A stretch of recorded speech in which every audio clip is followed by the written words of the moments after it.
YouTube family, welcome to my new vlog. कैसे हो आप सब गाइस? आज मैं हूँ अभी कोटा स्टेडियम में, और मैं कोटा स्टेडियम में क्यों बताता हूँ आज, क्योंकि हमारे रामा एफसी में F95 से एक सर आने वाले हैं, जो कि मतलब फुटबॉल में जैसे किसी को इंजरी वगैरह हो जाता है, क्रैम्प वगैरह आ जाता है लेग वगैरह में, तो वो सब के लिए बताएंगे। ठीक है गाइस, और आज वर्ल्ड फिजियोथेरेपिस्ट डे है, तो आप सभी को हैप्पी वर्ल्ड फिजियोथेरेपिस्ट डे। ठीक है गाइस, सभी फिजियोथेरेपी को और सभी को मेरी तरफ से आप सभी को हैप्पी फिजियोथेरेपिस्ट डे।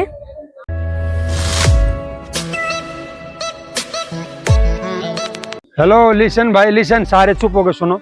मेरा नाम है रवि, मैं एक स्पोर्ट्स फिजियोथेरेपिस्ट हूँ। आप सबको पता होगा फिजियोथेरेपिस्ट क्या होता है। जो स्पोर्ट्स के प्लेयर हैं उनको ट्रीटमेंट देता है, उनकी जो इंजरी होती है या उनका भाई डिहाइड्रेशन लेवल, पानी पीना, उनकी स्ट्रेचिंग, उनका वार्म अप, उनका कूल डाउन, सबका जो ध्यान रखता है, जो फोकस रखता है, वो करते हैं फिजियोथेरेपिस्ट। तो आज कल हमारा फिजियोथेरेपी डे है, वर्ल्ड फिजियोथेरेपी डे। तो उसके सेलिब्रेट के उसमें हमने आज संडे को एक छोटा सा कैंप रखा है, ताकि मैं आप लोगों को पूछ सकूं या आप लोगों को बता सकूं कि मोस्ट कॉमन मतलब ज़्यादातर इंजरी क्या होती है फुटबॉल में, उसको कैसे बचा जा सकता है, स्ट्रेचिंग कैसे करते हैं, न्यूट्रिशन में, डाइट में क्या लेना चाहिए, गेम से पहले क्या खाना चाहिए, कितने पहले हल्का डाइट लेना चाहिए, हैवी कब लेना चाहिए, पानी कितना पीना चाहिए, साथ में कोई एनर्जी ड्रिंक। तो वो सारी चीज़ अभी अपन डिस्कस करेंगे। ठीक है, वो आप लोगों के लिए आगे चल के आप थोड़े बड़े लेवल पर खेलोगे, फिर सीनियर, फिर स्टेट लीग, फिर national league, ISL, India team, मतलब बहुत फॉर्मेट है जहाँ तक आप मेहनत करके पहुँचोगे। ठीक है, तो सबसे पहले मेरे को ये बताओ कि फुटबॉल में सबसे ज़्यादातर कॉमन इंजरी क्या होती है, किसको सबसे ज़्यादा मतलब क्या इंजरी होती है, कोई भी बताओ किसको। हाँ, सही बोला था, किसने बोला था?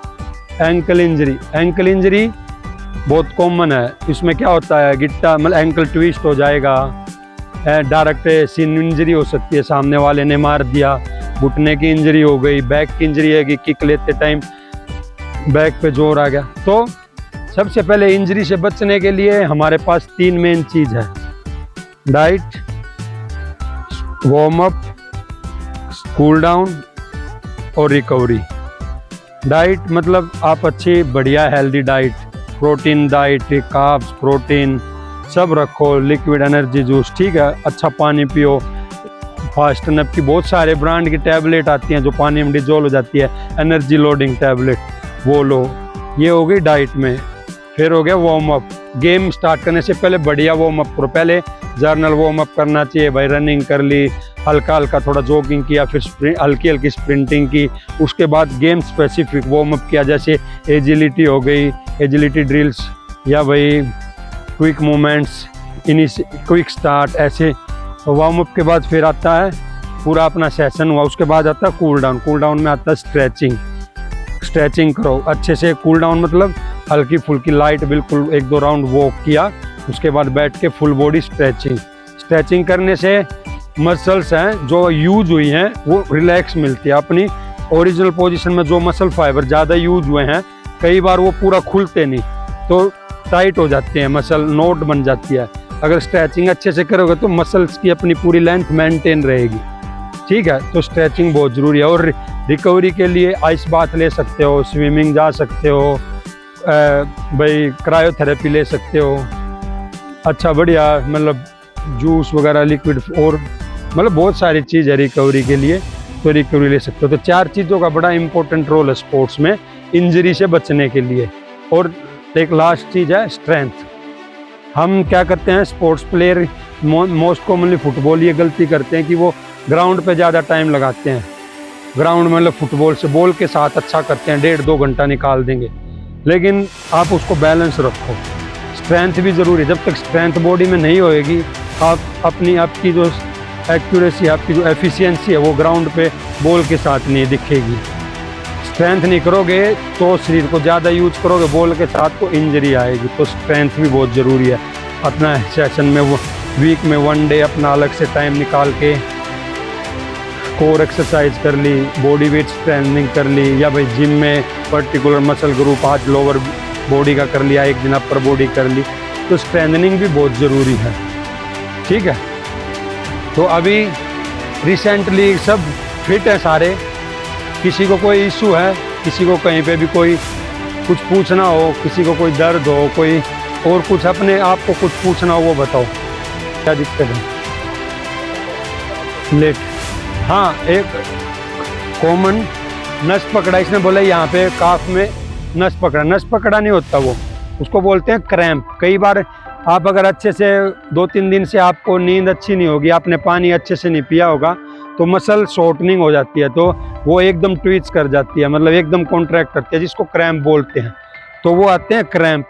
उससे बचने के लिए आप दिन में मतलब अच्छे से अच्छा जितना हो पानी की क्वांटिटी बढ़िया रखो, बढ़िया पानी पियो, और कुछ ना कुछ खट्टी चीज़ें जैसे नींबू पानी हो गया, या भाई विटामिन सी की टैबलेट होगी, वो लेते रहो। खट्टी चीज़ें थोड़ी बहुत, कोई भी मतलब विटामिन सी या ऐसी चीज़, नींबू, मौसमी या जो खट्टे फ्रूट्स हैं वो खाएंगे, अनानास, तो उससे क्रैम्प बचेगा, क्रैम्प नहीं आएगा। गर्किन्स हो गया तो ठीक है, दिखाओ कहाँ, बताओ कौन ये।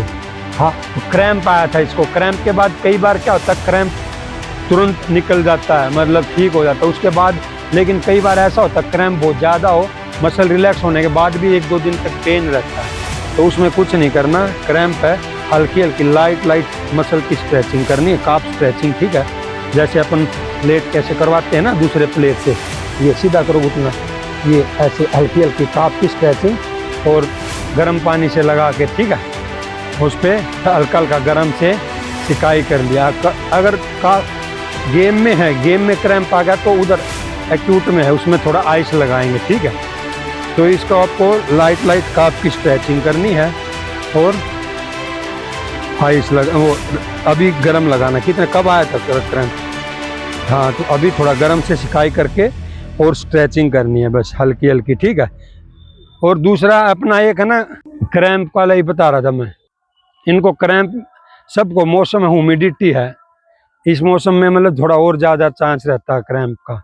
तो क्रैम्प से बचने के लिए सिर्फ एक ही है, बढ़िया अपना वार्म अप करना है। वार्म अप से पहले जस्ट एक्टिवेशन करना। एक्टिवेशन मतलब जो भी आपकी मेजर मसल है उनको एक्टिवेट करना, उनको एनर्जी प्रोवाइड करना। जैसे थेराबैंड होके ऐसे एंकल पे थेराबैंड बांध के ये वाली मूवमेंट कर ली, ऊपर वाली कर ली, 5 बार स्क्वाट कर लिया, लंजेस कर लिए, ये कर लिया, मतलब जो भी एक्सरसाइज, अब ग्लूट्स की कर ली, हैम्स की कर ली, ब्रीज कर लिया, नी टू चेस्ट कर लिया, नी फ्लेक्शन कर लिया, ये मतलब बढ़िया 5-5, 7-7, 8-8 मूवमेंट करके बॉडी को एक्टिवेशन करके फिर वार्म अप किया करो। एक्टिवेशन करना बहुत जरूरी है। क्या हुआ? 1 साल से लगभग ये जो सूजा हुआ है वो ठीक नहीं हो रहा है, और दर्द लेटो, ये दोनों पैर में। ये हाँ हाँ, दर्द देता है। ये स्पोर्ट्स की कंडीशन होती है, इसे ओवर यूज इंजरी है ये। कई बार क्या होता है ना, बार बार जो ये मसल है आपकी, ये मसल वीक है, क्वाड्स मसल, तो ये इस पे कम, मसल वीक होने के कारण सारा लोड इस बोन पे आता है, तो वो बोन पे बार बार मसल्स की फ्रिक्शन से उससे इन्फ्लामेशन हो जाती है। तो इस पे आइस करके, और नीचे वाली जो काफ मसल हैम्स है, इन मसल्स को स्ट्रेचिंग किया कर, और ये वाली क्वाड्स की थेराबैंड लेके बैठ के, और ये यहाँ बैंड बांध के पीछे से, और इस मसल की स्ट्रेंथनिंग कर। जितनी ये मसल अच्छी स्ट्रेंथन रहेगी ना, उतना जॉइंट पे लोड कम पड़ेगा। करके देखिए एक हफ्ता, क्वाड्स मसल की स्ट्रेंथनिंग कर, हैम्स को, काफ को रिलीज कर, और इस पे आइस कर। ठीक है, मैच खेलते समय अंकल में पेन नहीं आता, और मैच खेलने के बाद अंकल। हाँ, वो एंकल वीकनेस है। वार्म अप होने के बाद आपको पता लग जाता, मैच में पता नहीं चलता, लेकिन जब रेस्ट करते हो, रिलैक्स, कूल डाउन होता है, तब फील होता है।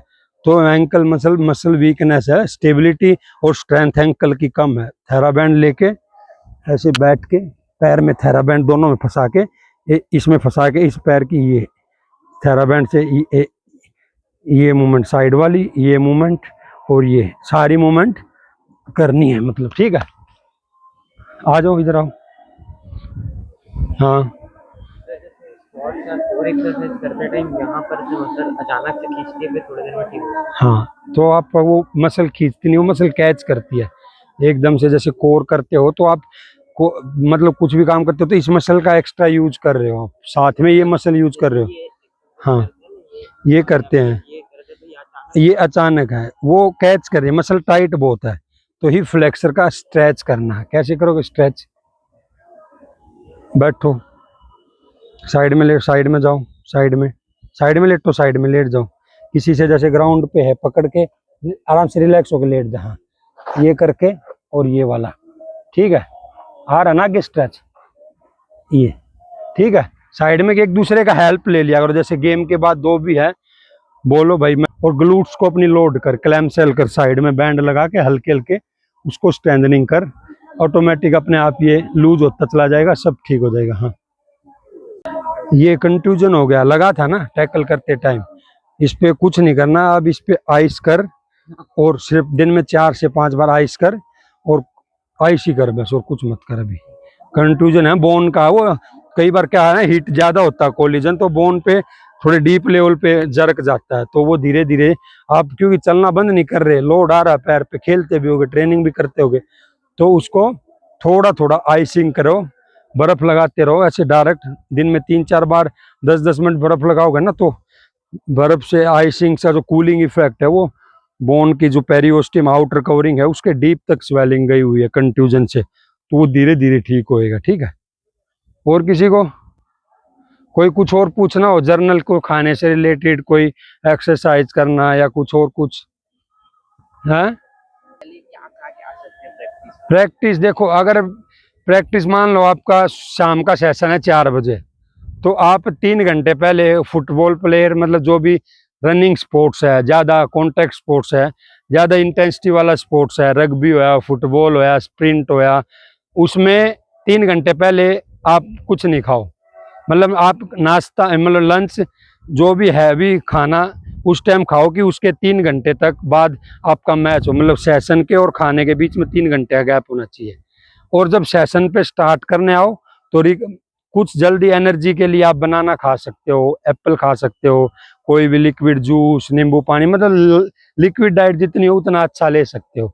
सॉलिड में अगर लेना है तो एक एप्पल खा लिया, या भाई एक ब्रेड की स्लाइस खा ली पीनट बटर लगा के, मतलब इतना खा सकते हो कि वो बाद में गैस्ट्रिक प्रॉब्लम ना हो, इरिटेशन ना हो, वोमिट ना हो। ठीक है, हाँ जी, इधर आओ। जैसे जब फुटबॉल खेलते हैं हम, तो अचानक से ऐसे क्विक टर्न लेना पड़ता है, जैसे हाँ और कोई फेंट, बिल्कुल बिल्कुल। तुरंत जैसे कौन सी पोजीशन पे खेलते हो? डिफेंस साइड, डिफेंस में बिल्कुल होता होगा आपको, एकदम तुरंत आगे जाके वापस टर्न करना, पीछे आना। कोई फेंट करे हाँ, तो बॉडी उस समय तुरंत एकदम क्विक रिएक्शन के साथ मिलती है, और कई बार यहाँ पे खींचता है या यहाँ पे खींचता है। तो आपका पूरा वो है नहीं ना, उसके लिए आपकी यहाँ की फ्लेक्सिबिलिटी कम है, तो इसके लिए आपको हिप की मोबिलिटी एक्सरसाइज करनी पड़ेगी, जितना हो नेट पे सर्च कर लेना या जाएगा, क्योंकि कई बार पूरी मोबिलिटी नहीं होती, मसल टाइट है, रिस्ट्रिक्शन होती है ना, तो फिर आपकी मूवमेंट स्लो हो जाती है, तो उसके लिए आपको मोबिलिटी और स्ट्रेचिंग बहुत जरूरी है। धीरे धीरे ये करते रहोगे, मसल खुलती रहेगी, फिर इजी हो जाएगा टर्निंग में, क्विकिंग में।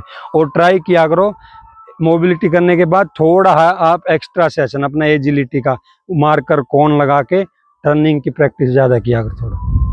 जी,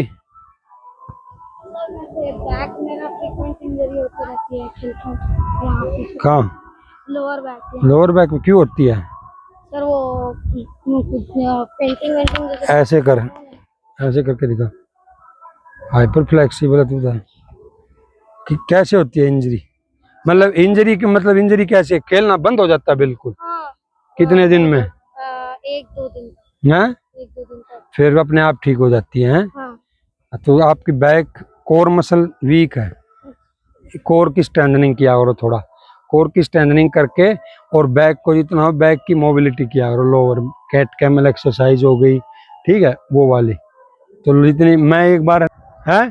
चलो ठीक है, ओके, थैंक यू। तो गाइस इस व्लॉग को मैं यहीं एंड करता हूँ, और जैसे कि सर ने बताया, और अगर आपको भी कुछ इंजरी है, ठीक है, तो आप F95 जो कि रायपुर का एडवांस फिजियोथेरेपी है, जिसका मैं एक व्लॉग भी बना रखा हूँ, तो उसमें पूरा सब चीज़ है, मतलब पूरा बताया हूँ वहाँ F95 का, तो उस व्लॉग का मैं नीचे डिस्क्रिप्शन में लिंक डाल दूंगा, उसको जाके आप फटाफट से देख लेना, नहीं देखे हो तो।